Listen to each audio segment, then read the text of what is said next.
Saturday, December the 16th. Focus.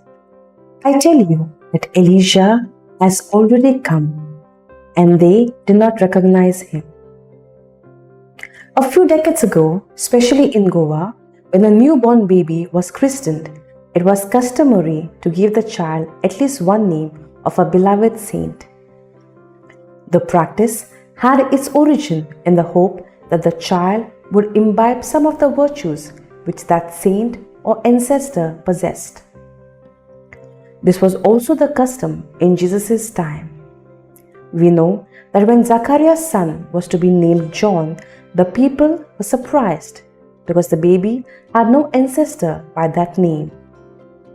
John the Baptist was the successor of Elijah, as Jesus tells us.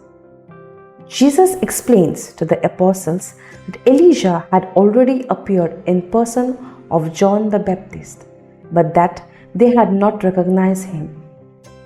Elijah and John faithfully carried out their mission of exhorting the people to repent.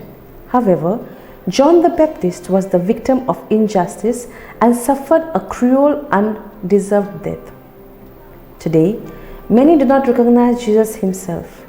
We are helped to understand the presence and the power of God and His will for us in so many ways through Jesus' teaching.